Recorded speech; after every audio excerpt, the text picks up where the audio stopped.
아이가 갖고 있던 장난감에 것을 보내서 지문 감식을 시켜봤는데 유의미한 지문이 발견되지가 않았었어요. 근데 방송에 소개가 되지 않았었는데 아이의 지문이 추정되는 지문이 하나 있어요.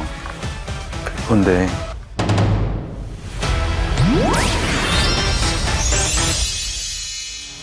그 1315회 방송을 맡았던 미상현 PD라고 하고요.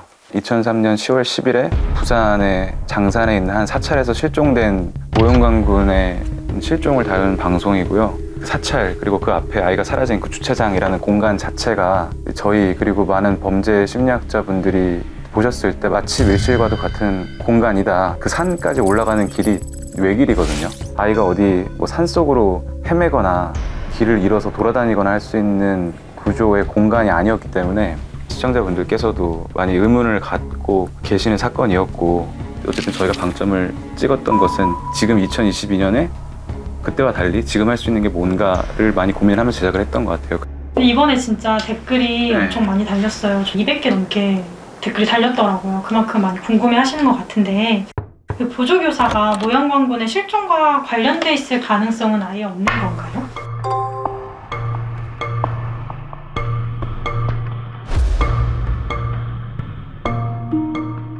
그 사람의 진술은 어찌됐든 물을 뜨려고 하다가 일단 화장실부터 먼저 갔다. 그리고 화장실을 갔다가 나오면서 사람들이 영광아라고 부르는 소리를 들었다. 당시 처음에는 마치 그냥 아이들 뭐 이름을 한 명씩 불러주는 놀이를 하고 있는 줄 알았다. 그런 놀이를 하고 있는 줄 알았는데 걸어오면서 다시 음성을 판단해 보니 놀이 상황이 아니라는 느낌이 들었고, 그때부터 뛰어오기 시작해서 아이가 없어졌다는 것을 인지했다가 그 보조교사의 진술이거든요.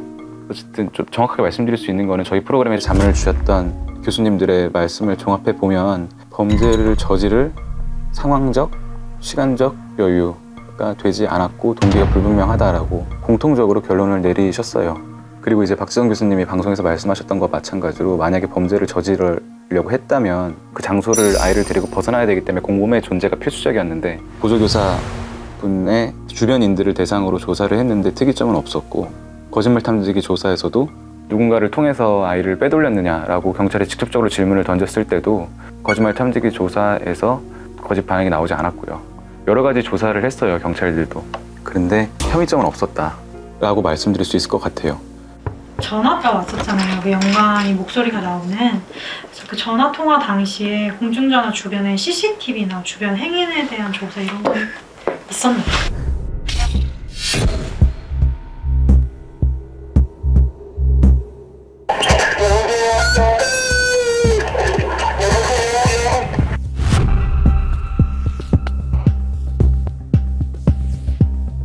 결론만 말씀드리면 그때 이제 공중전화를 비추고 있는 CCTV는 없었어요.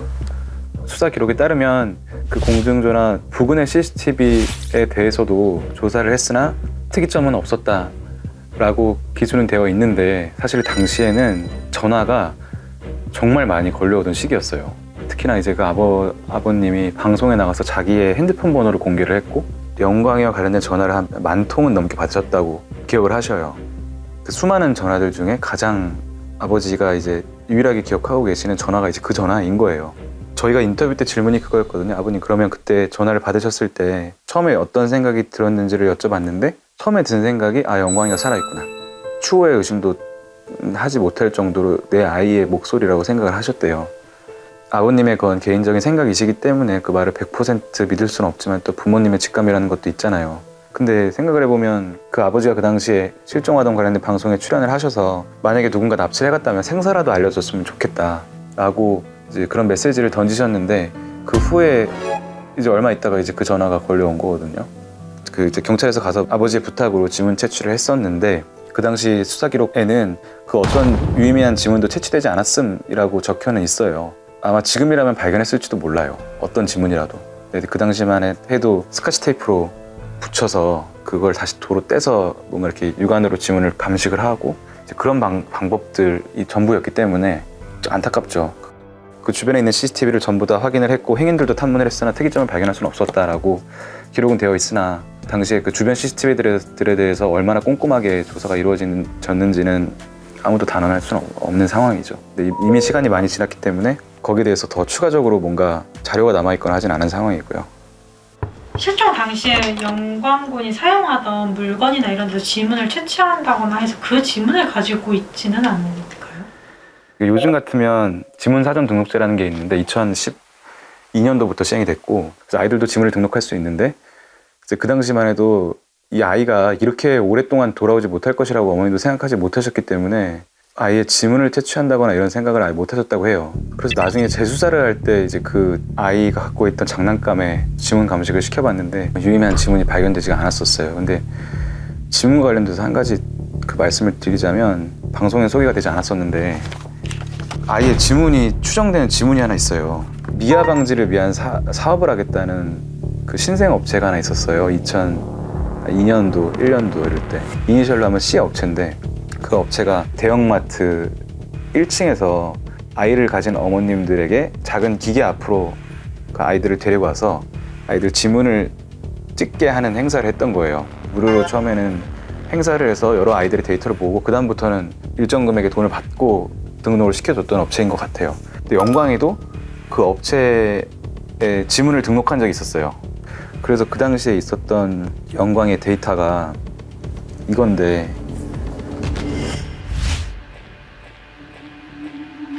이게 왼쪽에 있는 그림이 왼쪽 엄지손가락이고 오른쪽 그림이 오른쪽 엄지손가락에 지문을 형상화한 것인데, 파란색 점이 특징점이라는 것이고 분홍색으로 보이는 이게 그 지문이 흘러간 방향이에요. 어머니가 이제 그 당시에 경찰에는 제출하지 못하셨는데 이 업체에서 채취한 그 영광의 지문 데이터를 갖고 계셨던 거예요. 만약에 지문이 있다면 큰 정보잖아요. 그래서 이제 경찰청 본청의 지문 감정 기술 책임자 장철환 사무관님한테 가져가서 이제 분석을 부탁드렸고, 한국에서 어쨌든 지문 감식 분야의 가장 권위자라고 말씀하시는 교수님들하고도 어쨌든 많은 대화를 해봤는데, 어쨌든 그분들의 공통적인 의견은 이 데이터는 굉장히 조악하고 판별하기가 쉽지가 않다. 보통 이제 국가 시스템에는 이미지로 보관이 되거든요.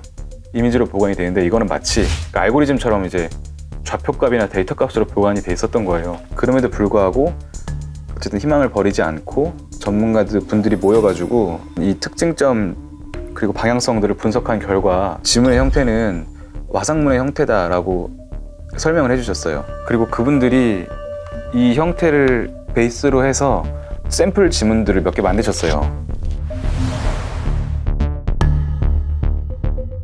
그러니까 이거를 가지고 그 자동 지문 검색하는 시스템이 있어요. APC 시스템이라고. 거기에 이제 특정 지문을 입력하면 정상적으로 지문이 등록됐다는 가정하에 우리나라 국민들 중에 누가 제일 일치하는가를 판별해주는 경찰청의 시스템이에요. 그곳에 이 지문과 몇 가지 샘플 지문을 넣어봤는데 유의미한 결과는 없었어요.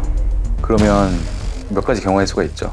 지문 등록이 되지 않은 나이의 범주의 미성년자이거나 우리나라에 없거나, 아니면 우리나라에 있더라도 무적자라고 하는데 주민등록이 되어 있지 않은 사람들, 우리나라에도 정말 극소수지만 있긴 있어요. 그리고 이제 C 업체가 채취한 영광의 데이터를 가지고 만들어진 지문이긴 한데 그 원데이터가 잘못됐을 가능성도 배제할 수는 없거든요. 그러면 결국에 이걸 만들었던 이 데이터는 신뢰도가 얼마 정도인가, 그 테크니션을 만나고 싶었어요. 기술자를 만나고 싶었는데 어쨌든 저희가 지금 하고 싶은 건 이 당시에 테크니션을 만나서 어떠한 기술로 당시 지문을 채취를 했고 그 기술에는 어떠한 부족함이 있었으며 어떤 가능성이 있고 직접 개발했는지 아니면 해외에서 돈을 주고 카피를 해왔는지 불법으로 만들었는지 그런 가능성들을 이제 물어보고 싶었던 거죠. 그래서 그 부분은 아직까지 좀 추가적으로 취재를 해봐야 될 부분인 것 같긴 해요. 그래서 이 과거 모양광군과 비슷한 아이를 보호시설에서 찾았는데 유전자 감식을 할 수 없다고 해서 확인을 못 해봤는데 그 부분에 대한 취재가 있을까요?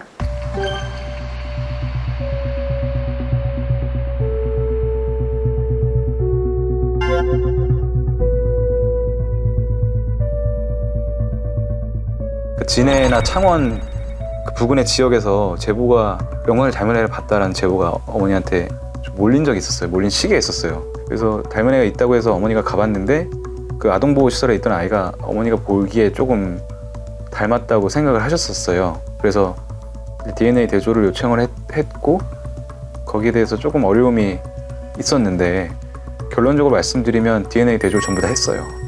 결과는 그렇게 어머님이 기대하시는 결과는 아니었고, 또 창원에서도 수학을 전문으로 하는 학원이 있었는데 거기도 영광이랑 닮은 애가 있다라고 했는데 그 아이도 마찬가지로 DNA 대조를 했었는데 결과는 친자 관계로 나오진 않았었고요. 근데 사실 이게 DNA 대조라는 게 이 말이 쉬워 보이지 이게 사실 쉬운 일은 아니에요. 그러니까 재수사를 담당하셨던 분이 이제 당시 해운대 경찰서, 지금은 금정경찰서에 계신 김성일 경감님이라는 분인데, 어머니가 궁금해하셨던 아이 몇 명을 그 경감님이, 김성일 경감님이 돌아다니면서 설득해서 DNA 대조를 했어요.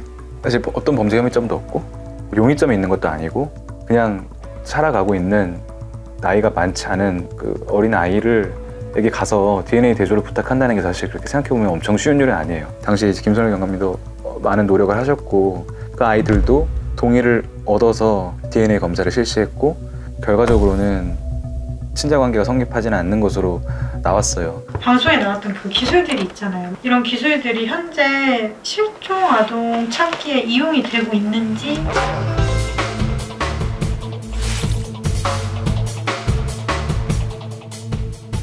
일단 그 방송에 나왔던 그 한국과학기술연구원의 스타일 트랜스퍼라는 기술은 아직까지 상용화된 기술은 아니에요. 어쨌든 영광이가 공식적으로 첫 번째로 적용한 케이스고, 그 목소리 같은 경우에도 영광이에 대해서 조금 더 입체적으로 그려보자라는 생각에서 출발한 일이기 때문에 현재 실종 아동 찾기에 쓰이진 않고 있지만, 장기 실종 아동 같은 경우에는 얼굴과 목소리 그리고 모든 것이 많이 변해서 있을 거기 때문에 자그마한 단서라도 좀 더 확보를 하자라는 차원에서 진행했던 일이고, 그러니까 저희도 이제 가지고 있는 게 영광의 사진과 목소리니까 좀 더 정교한 몽타주를 그려볼 방법은 없을까라는 생각에서 여러 전문가분들에게 자문을 구하러 다녔고, 그 과정에서 이제 지금 김익규 소장님하고 장준혁 교수님하고 대화를 하면서 이런 기술이 있다는 걸 알게 됐고, 현재로서 가장 정교한 확률을 가진 프로그램을 적용을 시켜서 방송에 소개를 해드리고 싶었고, 앞으로도 다른 실종아동 부모님들이 요청이 있다면 적용해 나갈 수 있는 여지들이, 가능성들이 있다고 생각을 해요.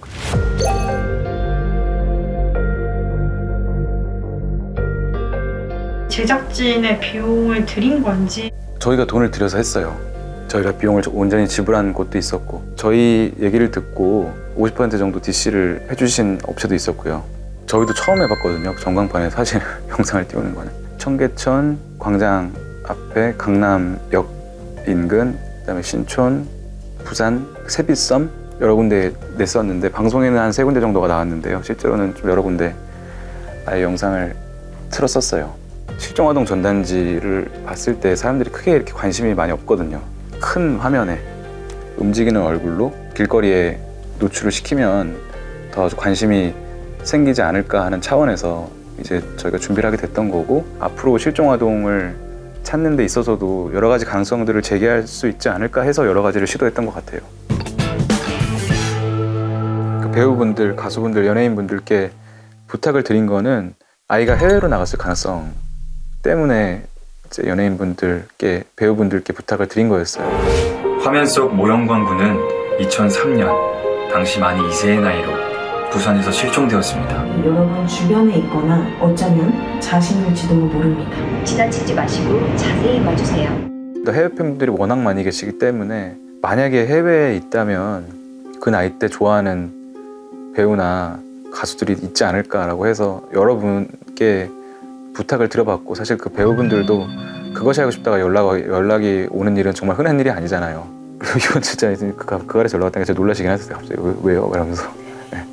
근데 그럼에도 불구하고 저희가 연락드린 분들 중에 한 3분의 1 정도 가량은 방송에 이렇게 직접 출연해 주셔서 도움을 주셨고, 저희가 출연료를 드릴 수 있는 그런 내용도 아니고, 다만 이제 혹시 그런 취지인데 관련해서 혹시 좀 이런 캠페인에 참여해 줄 수 있겠느냐라는 말을 했을 때, 방송에 소개된 박보검 씨든 장나라 씨든 되게 흔쾌히 응해 주셔가지고, 그 외에 또 다른 많은 배우분들, 가수분들, 연예인분들께서도 출연해 주셔가지고 많이 감사함을 느꼈고, 그 자리를 빌어서 되게 감사하다는 말씀을 꼭 드리고 싶어요. 정말 수많은 전문가분들이 도움을 주셨고, 어머님도 많이 감사하다고 말씀을 꼭 전달해 달라고 말씀을 하셨고요. 좀 관심이 모여가지고 아이를 좀 꼭 찾았으면 좋겠다는 것이 제작진들 그리고 부모님의 바람입니다. 좋은 결과가 있었으면 좋겠어요. 언젠가 꼭. 이 얼굴을 유심히 봐주시기 바랍니다. 20대 초반의 이 남성은 180cm가 넘는 키에 눈썹이 진하고 몸에 털이 많을 것으로 추정이 됩니다.